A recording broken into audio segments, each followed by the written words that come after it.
Hello ಎಲ್ಲರಿಗೂ ನಮಸ್ಕಾರ. ನನಗೂ ಪವನ್ ನಾಡು ಎಲ್ಲರೂ ಆ್ಯಪೇಡ್ ಚಾನಲ್ಗೆ ವೆಲ್ಕಮ್. ನೀವೇನೋ ಫಸ್ಟ್ ಟೈಮ್ ನಮ್ಮ ಚಾನಲ್ಗೆ ಬಂದರೆ ಪ್ಲೀಸ್ ಚಾನಲ್ ಸಬ್ಸ್ಕ್ರೈಬ್ ಮಾಡ್ಕೊಂಡು ಪದಕೊಂಡು ಬೆಲ್ ಐಕಾನ್ ಪ್ರೆಸ್ ಮಾಡಿ ನೋಟಿಫಿಕೇಶನ್ ಆಲ್ ಸೆಟ್ ಮಾಡಿ. ನಾನು ಮಾಡೋಂಥ ಪ್ರತಿಯೊಂದು ಕಡೆ ನೋಟಿಫಿಕೇಶನ್ ಬರುತ್ತೆ. ಆ್ಯಂಡ್ ಇವತ್ತು ನಿಮಗೋಸ್ಕರ ಒಂದು ಅಮೇಝಿಂಗ್ ಆಗಿರೋಂಥ ಒಂದು ಇನ್ಫಾರ್ಮೇಷನ್ ಏನಪ್ಪ ಅಂತಂದರೆ ವೆಯ್ಟ್ ಲಾಸ್ ಮೋಟಿವೇಶನ್ ಇನ್ ಕನ್ನಡ ಅಂತೇಳಿ. ಅಂದರೆ ಕನ್ನಡದಲ್ಲಿ ನಾವು ಮಾತಾಡ್ತೀವಿ ವೀಡಿಯೋ, ಸೊ ಅದಕ್ಕೋಸ್ಕರ ಕನ್ನಡ ಅಂತ ಹೇಳಿದೆ. ಬಟ್ ವೆಯ್ಟ್ ಲಾಸ್ಗೋಸ್ಕರ ಮೋಟಿವೇಶನ್ ತುಂಬ ಇಂಪಾರ್ಟೆಂಟ್, ಅಮೇಝಿಂಗ್ ಒಂದು ಟಾಪಿಕ್. ಸೊ ತುಂಬ ಜನ ವೆಯ್ಟ್ ಲಾಸ್ ಮಾಡ್ಕೊಳ್ಬೇಕಾದ್ರೆ ಮೋಟಿವೇಶನ್ ಬೇಕು ಅಂತ ಅಂದ್ಕೊಳ್ತಾರೆ, ಖಂಡಿತ ಅಲ್ವಾ? ಸೊ ನೀವು ಅಷ್ಟೇ, ಏನೋ ಒಂದು ಕೆಲಸ ಮಾಡ್ಬೇಕಾದ್ರೆ ಯಾರೋ ಒಬ್ಬರು ನಿಮ್ಮ ಜೊತೆ ಇದ್ದು ಬೆಂತಟ್ಟೋರು ಇರಬೇಕು. ನಿನ್ನ ಕೈಲಿ ಆಗುತ್ತೆ ಮಾಡು, ಏನೋ ಒಂದು ಒಳ್ಳೆ ಕೆಲಸ ಮಾಡ್ಬೇಕಾದ್ರೆ. ಸೊ ನಮ್ಮ ಹಿಂದೆ ಯಾರಾದರೂ ಒಬ್ರು ನಿಂತ್ಕೊಂಡು ನಿನ್ನ ಕೈಲಿ ಆಗುತ್ತೆ ಮಾಡು ಅಂದರೆ ಅದು ಶಕ್ತಿನೇ ಬೇರೆ ಬಿಡಿ, ಅದರಿಂದ ಆಗುವಂಥ ಬೆನಿಫಿಟ್ಸೇ ಬೇರೆ. ಆ್ಯಂಡ್ ಅದರಿಂದ ಬರುವಂಥ ನಮಗೆ ಅದರಿಂದ ಒಂದು ಬರುವಂಥ ಹುಮ್ಮಸ್, ಅದ್ರದ್ದು ಎನರ್ಜಿನೇ ನೆಕ್ಸ್ಟ್ ಲೆವೆಲ್. ಅದನ್ನು ಯಾರು ಮ್ಯಾಚ್ ಮಾಡೋಕ್ಕಾಗಲ್ಲ, ಅಂಥ ಒಂದು ಎನರ್ಜಿ ಬರುತ್ತೆ ನಮಗೆ ನಿನ್ನ ಕೈಲಿ ಆಗುತ್ತೆ ಮಾಡು ಅಂದ್ಬಿಟ್ರೆ. ಬಟ್ ಅದೇ ಯಾರೋ ಒಂದು 2-3 ಜನ ನಿನ್ನ ಕೈಲಿ ಆಗಲ್ಲ, ಇದೇನೋ ನಿನ್ನ ಕೈಲಿ ಆಗಲ್ವೇನೋ ಅಂತ ಕುಗ್ಗಿಸ್ಬಿಟ್ರೆ then energy will be very less. ಆ ಥರ ಒಂದು ಎನರ್ಜಿ ಆಗಿಬಿಡುತ್ತೆ. ಬಟ್ ಯಾವಾಗ ನಿನ್ನ ಕೈಲಿ ಆಗುತ್ತೆ ಮಾಡೋನವರು ತುಂಬ ಇಂಪಾರ್ಟೆಂಟ್. ಸೊ ಅದಕ್ಕೋಸ್ಕರ ಒಬ್ಬರು ಮೋಟಿವೇಶನ್ ಕೊಡೋರು ಖಂಡಿತ ಇರಲೇಬೇಕು, ಹೌದು. ಆ್ಯಂಡ್ ಇವಾಗ ನೋಡಿ, ಸ್ಕೂಲ್ಗೆ ಹೋಗ್ತೀವಿ ಅಂತ ಅನ್ಕೊಳ್ಳಿ, ಟೀಚರ್ ಯಾವಾಗಲೂ ನಿನ್ನ ಕೈಲಿ ಮಾಡೋಕ್ಕಾಗ್ತಾರಲ್ಲ ಅಂದರೆ ಖಂಡಿತ ಮಕ್ಕಳು ಹಂಗೆ ಆಗ್ಬಿಡ್ತಾರೆ, ಅವನ ಕೈಲಿ ಮಾಡೋಕ್ಕೆ ಆಗಲ್ಲ. ಹಂಗೆ ವೆಯ್ಟ್ ಲಾಸ್ ಮಾಡ್ಕೊಳ್ಬೇಕಾದ್ರೂ ಅಷ್ಟೇ, ನಿನ್ನ ಕೈಲಿ ಆಗಲ್ಲ ಅಂತ ಜನ ಸುತ್ತಮುತ್ತ ಇರುವಂಥ ಜನ ಎಲ್ಲ ಅದೇ ಹೇಳ್ತಾ ಇರ್ತಾರೆ, ನಿನ್ನ ಕೈಲಿ ಆಗಲ್ಲ ಬಿಡೋ, ನೀನು ವೆಯ್ಟ್ ಲಾಸ್ ಆಗಲ್ಲ, ಅದೆಲ್ಲ ಆಗದಿರೋ ಮಾತು ಅಂತೆಲ್ಲ ಹೇಳ್ಬಿಡ್ತಾರೆ. ಆವಾಗ ಆ ಮನುಷ್ಯ ಕುಗ್ಬಿಡ್ತಾನೆ, ತುಂಬ ಕುಗ್ಬಿಡ್ತಾನೆ. ಬಟ್ ಯಾವಾಗ ಆ ಮನುಷ್ಯನಿಗೆ ಇಲ್ಲ ನಿನ್ನ ಕೈಲಿ ಮಾಡೋಕ್ಕಾಗುತ್ತೆ, you are amazing, you are the best ಅಂತ ಹೇಳ್ಬಿಟ್ಟು ಮಾಡ್ತಾರೆ ಅಂತ ಅಂದ್ಕೊಳ್ಳಿ, ಆವಾಗ ನೋಡಿ ಖಂಡಿತ ಅವ್ನ ಕೈಲಿ ಮಾಡೋಕ್ಕಾಗುತ್ತೆ. ಕೆಲವೊಂದು ಸಮಯದಲ್ಲಿ ಯಾರೂ ನಮಗೆ ಮೋಟಿವೇಶನ್ ಕೊಡೋರಿರಲ್ಲ. ಕೆಲವೊಂದು ಸಮಯದಲ್ಲಿ ಮನುಷ್ಯ ತುಂಬ ಎಲ್ಲನೂ ಕಳ್ಕೊಬಿಟ್ಟಿದ್ದಾನೆ ಅಂತ ಅಂದಾಗ ಯಾರೋ ಅವಾಗ ಮೋಟಿವೇಶನ್ ಕೊಡೋರಿರಲ್ಲ. ಬಟ್ ಕೆಲವೊಂದು ಸಮಯದಲ್ಲಿ ಮೋಟಿವೇಶನ್ ಸಿಗುತ್ತೆ. ಫಾರ್ ಎಕ್ಸಾಂಪಲ್, ಈ ವೆಯ್ಟ್ ಲಾಸ್ ಮಾಡ್ಕೊಳ್ಬೇಕಾದ್ರೆ ಮೋಟಿವೇಶನ್ ಸಿಗುತ್ತೆ. ಯಾವ ಥರ ಇದೂ ಇರಬೇಕು ನಿಮಗೆ ಕೇಳಿಸ್ಕೋಬೇಕಾದ್ರೆ. ಅಂದರೆ ವೆಯ್ಟ್ ಲಾಸ್ ಮಾಡ್ಕೊಳ್ಳೋಂಥ ಟೈಮಲ್ಲಿ ನಿಮ್ಗೆ ಯಾರಾದರೂ ಒಬ್ಬರು ಹೇಳ್ಕೊಡ್ಬೇಕು, ಆ್ಯಂಡ್ ನಿಮ್ಗೆ ಯಾರಾದರೂ ಒಬ್ಬರು ದಾರಿ ತೋರಿಸ್ಬೇಕು. ಇದು ಹಿಂಗಲ್ಲ, ಹಿಂಗೆ ಮಾಡು, ನಿನ್ನ ಕೈಲಾಗುತ್ತೆ, ಇದನ್ನು ಪ್ರಾಪರಾಗಿ ಮಾಡು, ನಿನ್ನ ಕೈಲಾಗುತ್ತೆ ಅಂತ ಯಾರಾದರೂ ಹೇಳಿ ತೋರಿಸ್ತಾರೆ ನೋಡಿ, ಅದು ಪರ್ಫೆಕ್ಟ್.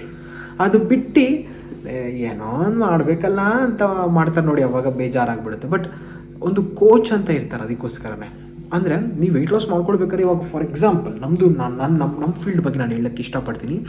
ಸೊ ನಮ್ಮ ಫೀಲ್ಡಲ್ಲಿ ಹೆಂಗಿರುತ್ತೆ ಅಂತಂದರೆ, ನೀವು ವೆಯ್ಟ್ ಲಾಸ್ ಮಾಡ್ಕೊಳ್ಬೇಕಾದ್ರೆ ಒಬ್ಬರು ಕೋಚ್ ನಿಮ್ಗೆ ಏನಾಗುತ್ತೆ ಅಂತ ಕೇಳ್ತಾರೆ, ನೀವು ಏನು ಮಾಡಬೇಕು ನೆಕ್ಸ್ಟ್ ಅಂತ ಹೇಳ್ಕೊಡ್ತಾರೆ, ನಿಮ್ಮ ಕೈಲಿ ಆಗುತ್ತೆ ಮಾಡು ಅಂತ ಹೇಳ್ಕೊಡ್ತಾರೆ. ಅವರು ಒಂದು ಕೋಚ್. ಅದನ್ನು ಬಿಟ್ಟು ಸುಮ್ಮನೆ ತರಲೆ ಮಾತಾಡಿಕೊಂಡು ನಿನ್ನ ಕೈಲಿ ಆಗಲ್ಲ ಅನ್ನೋ ಜನ ಊರು ತುಂಬ ಇದ್ದಾರೆ. ಬಟ್ ನಿನ್ನ ಕೈಲಿ ಆಗುತ್ತೆ ಮಾಡೋನು ತುಂಬ ಕಡಿಮೆ ಜನ. ಅದರಲ್ಲಿ ಆ ಕಡಿಮೆ ಜನದಲ್ಲಿ ಒಬ್ಬರು ಕೋಚ್ ಒಬ್ಬರು. ಸೊ ಇವಾಗ ಫಾರ್ ಎಕ್ಸಾಂಪಲ್ ನಿಮಗೆ ಹೇಳ್ಕೊಡ್ಬೇಕು. ನೀವು ಎಕ್ಸಾಂಪಲ್ ಅಂದ್ಕೊಳ್ಳಿ, ವೆಯ್ಟ್ ಲಾಸ್ ಇವತ್ತೊಂದು ದಿನ ಆಗಿರಲ್ಲ ಅಂದರೆ ನೆಕ್ಸ್ಟ್ ಡೇ ಆಗೇ ಆಗುತ್ತೆ. ನನಗೆ ಗೊತ್ತು ನೆಕ್ಸ್ಟ್ ಡೇ ಆಗೇ ಆಗುತ್ತೆ. ಆ ನೆಕ್ಸ್ಟ್ ಡೇ ವೆಯ್ಟ್ ಲಾಸ್ ಆಗೋವರೆಗೂ ನಿಮ್ಗೊಬ್ರು ಕೋಚ್ ಹೇಳಬೇಕು, ಈ ನಿನ್ನ ಕೈಲಾಗುತ್ತೆ ಮಾಡು, you are the best, you can do it, you can do wonders ಅಂತ ಹೇಳಬೇಕು. ಅದನ್ನು ಬಿಟ್ಟು ನಿನ್ನ ಕೈಲಿ ಆಗಲ್ವೇನೋ ಬಿಟ್ಬಿಡೋ, ಒಬ್ಬರು ಕೋಚ್ ಅನ್ನೋರ್ದು ಕರ್ತವ್ಯ ತುಂಬಾ ಇಂಪಾರ್ಟೆಂಟ್. ಸೊ ನಿಮಗೆ ಮೋಟಿವೇಶನ್ ಕೊಡೋರು ಕೋಚೇ. ಸೊ ನಿಮ್ಮ ಕೋಚ್ ಮೋಟಿವೇಶನ್ ಕೊಡ್ತಾರೆ, ನೀವು ಅದನ್ನು ತೊಗೊಳ್ಬೇಕು. ಸೊ ನೀವು ತೊಗೊಂಡು ಅದನ್ನು ಇಂಪ್ಲಿಮೆಂಟ್ ಮಾಡಬೇಕು. ಅದನ್ನು ಇಂಪ್ಲಿಮೆಂಟ್ ಮಾಡಬೇಕಾದ್ರೆ ಕೋಚ್ ಇರಬೇಕು. ಸೊ ವೆಯ್ಟ್ ಲಾಸ್ ಒಬ್ಬರೇ ಮಾಡೋಕ್ಕಾಗಲ್ಲ. ಇವಾಗ ನೋಡಿ, ಪ್ರಪಂಚದಲ್ಲಿ ಎಲ್ಲದಕ್ಕೂ ಒಂದೊಂದು ಕಲಿಕೆ, ಎಲ್ಲನೂ ಒಂದೊಂದು ಕಲಿಕೆ. ಆ ಕಲಿಕೆಗೆ ಯಾವತ್ತಿಗೂ ಫುಲ್ ಸ್ಟಾಪ್ ಅನ್ನೋದು ಇಲ್ಲವೇ ಇಲ್ಲ, ಕರೆಕ್ಟ್ ಅಲ್ವಾ? ಕಲ್ತ್ಕೊಳ್ಳೋದು ನಾನು ಇವತ್ತೇ ಲಾಸ್ಟಪ್ಪ ಅಂತ ಹೇಳಂಗೂ ಇಲ್ಲ, ನಾನು ಇನ್ನು ಮುಂದೆ ಕಲಿಯೋದೇ ಇಲ್ವೇನೋ ಅಂತಲೂ ಹೇಳಂಗಿಲ್ಲ. ಕಲಿಕೆ ಅನ್ನೋದು ಒಂದು ವಿದ್ಯೆ ಬಿಡಿ, ಅದು ಯಾವಾಗಿದೋ ನಾವು ಜೀವನ ಪೂರ್ತಿ ಕಲಿತೀವಿ. ನಾವು ಇವತ್ತು ನಾಳೆ ನಾಡಿದ್ದಕ್ಕೆ ಮಾತ್ರ ಸೀಮಿತ ಅಲ್ಲ, ನಾವು ಕಲಿತಾನೇ ಇರ್ತೀವಿ. ತುಂಬ ವರ್ಷಗಳು ಕಲಿತೀವಿ, ತುಂಬ ದಿನಗಳು ಕಲಿತೀವಿ, ತುಂಬ ಕಲಿತಾನೇ ಇರ್ತೀವಿ. ಅದು ಯಾವತ್ತಿದ್ರೂ ಅದಕ್ಕೆ ಫುಲ್ ಸ್ಟಾಪ್ ಅನ್ನೋದು ಏನಾಗಲ್ಲ. ಹಂಗೆ ಒಂದು ಕೋಚ್ ಆ ಕಲಿಯೋದು ಹೇಳ್ಕೊಡೋದು ಯಾರು? ಒಂದು ಕೋಚ್. ಅದೇ ಥರನೇ ಆ ಕಲಿಕೆಯಲ್ಲಿ ಕೋಚ್ ತುಂಬ ಇಂಪಾರ್ಟೆಂಟ್. ನೀವು ಒಬ್ಬರೇ ವೆಯ್ಟ್ ಲಾಸ್ ಮಾಡ್ಕೊಳ್ಳೋದಕ್ಕೂ, ನೀವು ಕಡಿಮೆ ಡಿಸ್ಟೆನ್ಸ್ ಟ್ರಾವೆಲ್ ಮಾಡ್ಬೇಕು ಅಂದ್ಕೊಳ್ಳಿ, ಒಬ್ಬರು ಹೋಗಿ. ನೀವು ತುಂಬ ದೂರ ಟ್ರಾವೆಲ್ ಮಾಡಬೇಕಂದ್ರೆ ಗುಂಪಾಗಿ ಹೋಗಿ. ಹಂಗೆ ನೀವು ವೆಯ್ಟ್ ಲಾಸ್ ಮಾಡ್ಕೊಳ್ಬೇಕು ಅಂತಂದರೆ ಒಂದು ಕೋಚ್ನ ಇಟ್ಕೊಂಡು ಹೋಗಿ. ಸುಮ್ಮನೆ ಏನೋ 1 kg 2 kg ಆಗ್ಬೇಕಾದ್ರೆ ಒಬ್ಬರೇ ಮಾಡ್ಕೊಳ್ಳಿ, ನಿಮ್ಮ ಇಷ್ಟ, ಅದಕ್ಕೆ ಮೋಟಿವೇಶನ್ ಬೇಡ. ಬಟ್ ನೀವು ವೆಯ್ಟ್ ಲಾಸ್ ಮಾಡ್ಕೊಳ್ಬೇಕಾದ್ರೆ ಒಬ್ಬರು ಕೋಚ್ ಇಂಪಾರ್ಟೆಂಟ್. ಸೊ ಇವಾಗ ನೀವು ಅಂದ್ಕೊಳ್ಬೋದು, ಸರ್ ಆ ಕೋಚ್ ಎಲ್ಲಿಂದ ಹುಡ್ಕೋ? ಸೊ ನಿಮಗೆ ಆ ಕೋಚ್ ನಾನು ಆಗಿರ್ತೀನಿ ನಿಮಗೆ. ಸೊ ನಾನು ನಿಮಗೆ ವೆಯ್ಟ್ ಲಾಸ್ ಮಾಡಿಸ್ತೀನಿ. ನಾನು ನಿಮಗೆ ಯಾವ ಥರ ವೆಯ್ಟ್ ಲಾಸ್ ಮಾಡ್ಕೊಳ್ಬೇಕು, ಯಾವ ಥರ ನೀವು ಇರಬೇಕು, ಏನು ತಿನ್ನಬೇಕು, ಏನು ತಿನ್ನಬಾರ್ದು ಇದೆಲ್ಲನೂ ಹೇಳ್ಕೊಡ್ತೀವಿ. ಸೊ ನಾನು ಫಾರ್ ಎಕ್ಸಾಂಪಲ್ ಈಗ ಲಾಸ್ಟ್ ಟೈಮ್ ಕೂಡ ನಾನು ಶುಗರ್ ಬಿಟ್ಟಾಗ ಶುಗರ್ ಡಿಟಾಕ್ಸ್ ಮಾಡಿದ್ದೆ ಒಂದು 9 days. ಈಗ ಮತ್ತೆ ನವರಾತ್ರಿ ಬರ್ತಿದೆ. ಸೊ ಈ ನವರಾತ್ರಿಗೂ ಕೂಡ ಅಷ್ಟೇ 9 ಡೇಸ್ ಶುಗರ್ ಡಿಟಾಕ್ಸ್.